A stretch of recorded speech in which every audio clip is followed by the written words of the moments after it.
everybody, thanks for stopping back by Wild Bird Creative.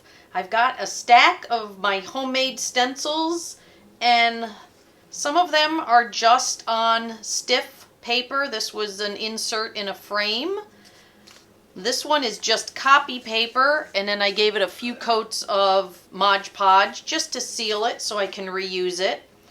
This is on actual stencil paper that I got when I was about 9 years old, and it got stuffed in a box and moved with me a lot of times, but it's really nice and thick. I love this. I like it better than the new stuff that they have. This also came from Nat, and this is another piece of copy paper. You can actually kind of see the shine there from the Modge Podge.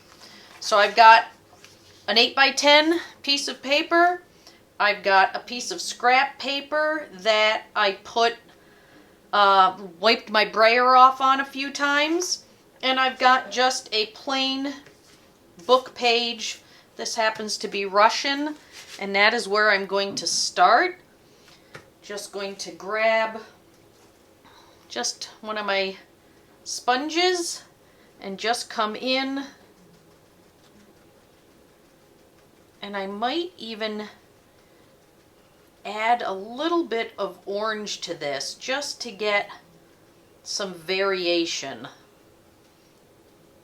Let me just do that quickly. I only need a tiny bit. Oh, I've got so many other options though. Oh, you know what? No, I'm going to use this yellow. This is yellow oxide. That will be even better.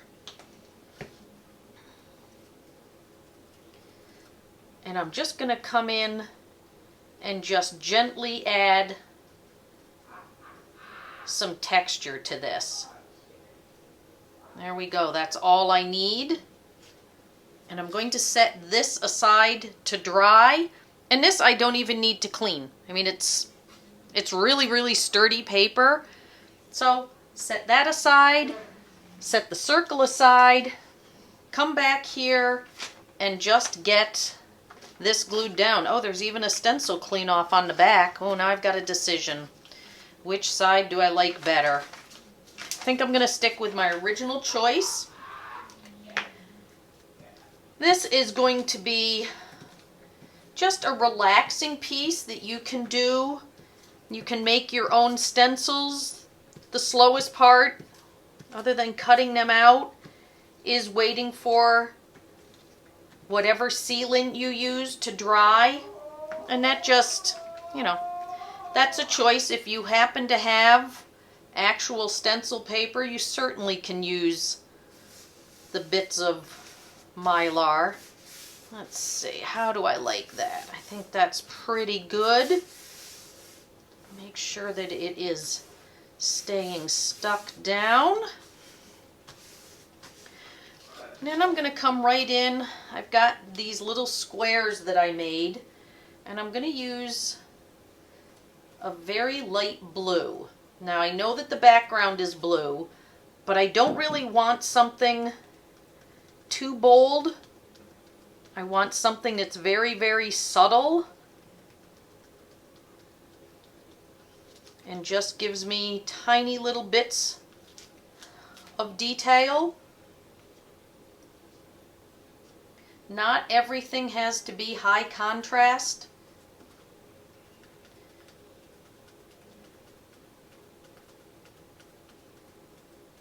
And these little paper stencils are surprisingly durable.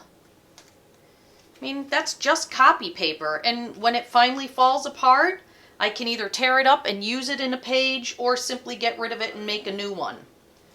So there we are. You know, I think I'm going to add a couple more squares down here. Let me see. Let me figure out how I want these. There we go. And this is just a light blue.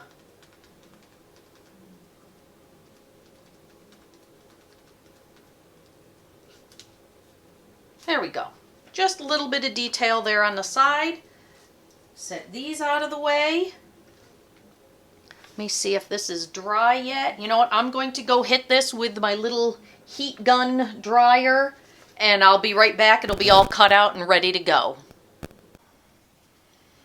Okay, here it is, all cut. I used my mom's old shears because they allow you to get a nice long line around things. They're also just have a nice weight to them, so they sit well and they cut smoothly. I haven't had to sharpen them in years and years, in spite of a lot of use on paper and fabric. But here is the little circle. I'm just going to put it up here.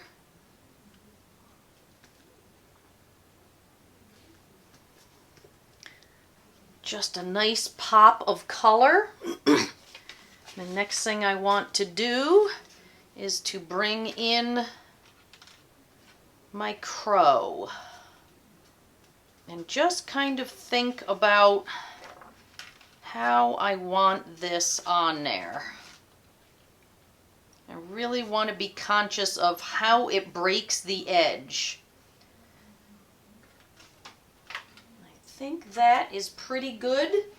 I've got some black paint here, and I'm just going to come in, and I'll do this in several passes. I don't want to rush this. I want to have a fairly dry sponge, not one that is sopping full of ink, because I want nice crisp, or not ink, I'm sorry, full of paint, because I want some nice crisp edges to this. And just slow and steady.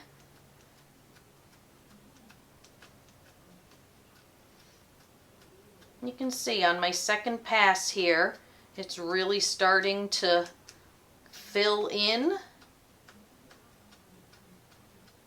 I think one more pass will about do it. Touch these edges.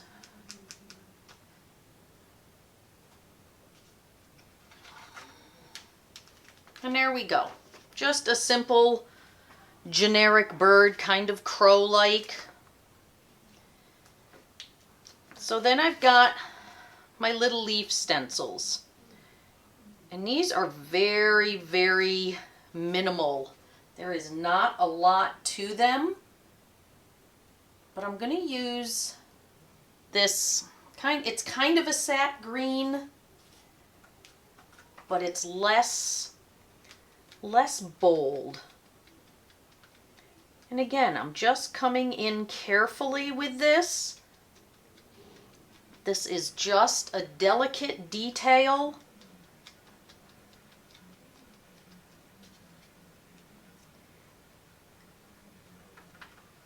Just adding some interest. That's all it is. You could go with whatever color you wanted, whatever stencil you made or had sitting in your workspace. There we go. And then I'm going to bring in this one.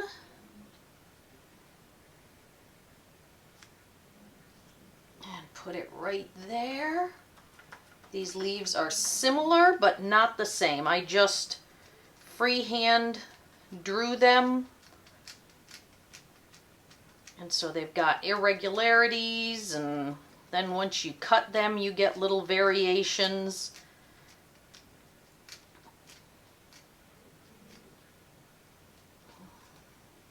There we go. Just two little leaves down there. Get these out of the way. And then I have my word, which is thrive, and I want to put it right here. But I want to make sure that I have it in enough from the edge.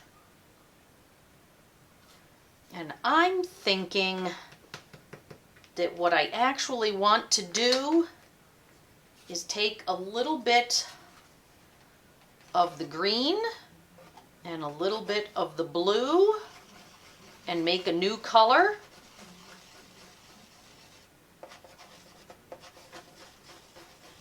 I mean, all this paint needs to get used. I think I'll take just a bit of the black. By using the colors this way, it works well with the palette that I started with. There we go. That's a nice, deep color. Mix it a few more times here. I want something that works well, but stands out just enough. There we go. Let me grab my sponge. Okay. And just come in and work right along Thrive. Now the way I made this stencil was to print out on a Word document in the font that I knew I could cut out. And that way,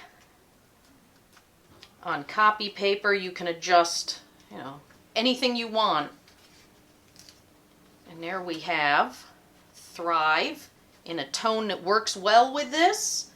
And I think for my last thing, what I'm going to do is use one of my homemade stamps. And I will grab, one of my many little paint brushes here. And just add just some yellow. Nothing fancy. Get this on here.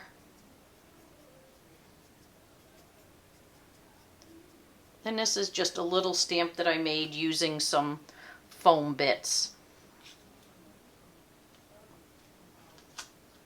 Just gives me a tiny bit of additional detail.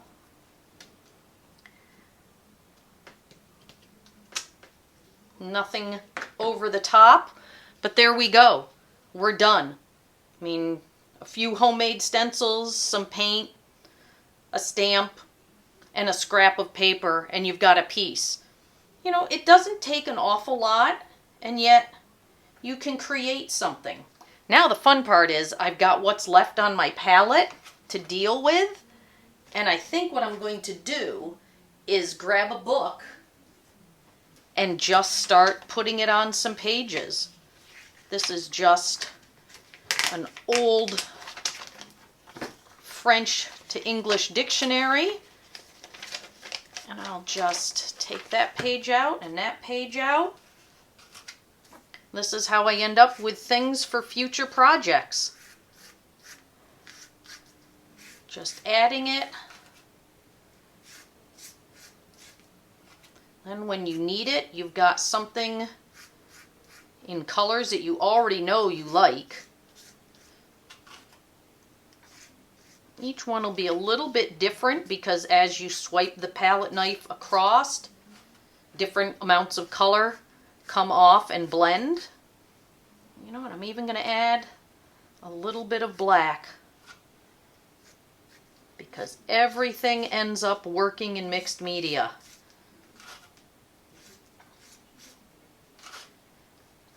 I'm going to come right over the seam of that.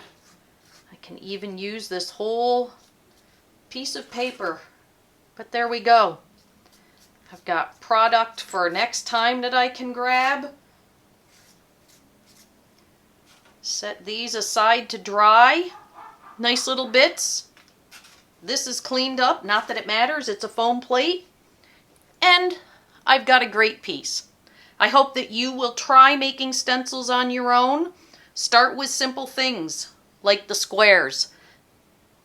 Start from there, grow from where you are, use what you have, and just have fun creating. Thanks for stopping by. Wild Bird Creative.